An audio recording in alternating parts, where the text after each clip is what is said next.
Imagine a world where survival wasn't about comfort, but about constant struggle.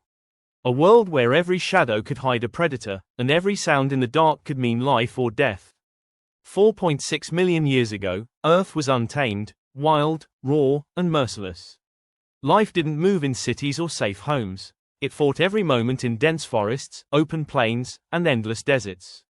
This was an era where nature played no favorites, where only the sharpest instincts and the strongest wills could endure.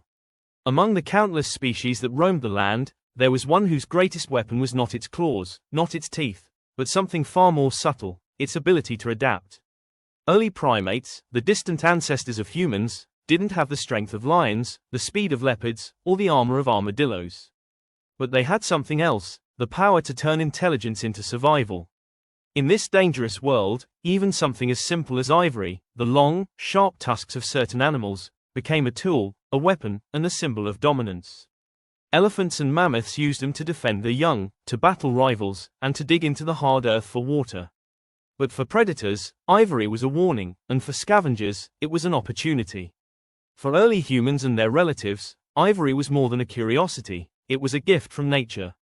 Fallen tusks from dead animals could be sharpened into hunting tools, carved into weapons, and even used to craft shelters. Long before the invention of metal, ivory was one of the first materials that allowed early hunters to compete with the giants of their time. But the battle for survival wasn't just about who had ivory, it was about who knew how to use it. And in that knowledge, lay the difference between living another day and becoming another creature's meal. The sun rises slowly over the endless plains, painting the earth in gold. But beauty here is an illusion, because the day belongs to hunters, and the night belongs to killers. In this ruthless cycle, every creature has a role to play. For the great mammoths, ivory was life. Two long, curved tusks, massive, strong, and sharp, stood like swords at the front of their bodies. They could tear through thick brush to find food, break apart frozen rivers to drink, and, when danger came, they could turn into deadly weapons, capable of sending even the fiercest predator flying. But predators never gave up easily. Packs of saber-toothed cats, their teeth like blades, would test the strength of these giants.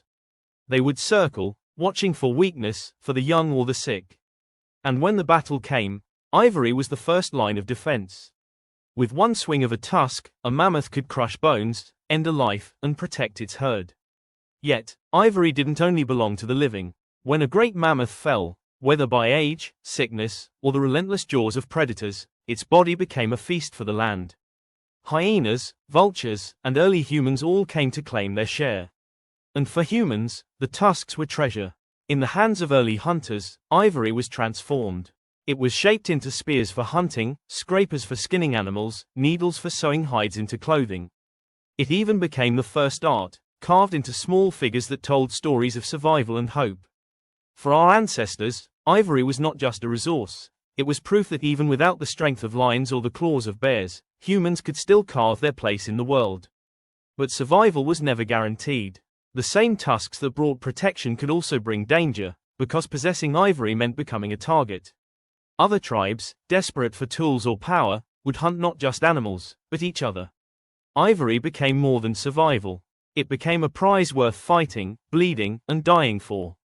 As centuries turned to millennia, ivory would shape migration paths, spark conflicts, and push humans to develop sharper tools and smarter strategies. It was more than bone, it was the first glimpse of how intelligence could turn nature's gift into a weapon of dominance. 4.6 million years ago, the battle for survival was written in every footprint, every claw mark, every broken tusk in the dirt. And in this untamed world, ivory was not just a part of the animal kingdom, it was a key to life itself. Because in a land where the strong ruled, and the weak perished, those who could turn ivory into survival, were the ones who changed the future of the human story forever.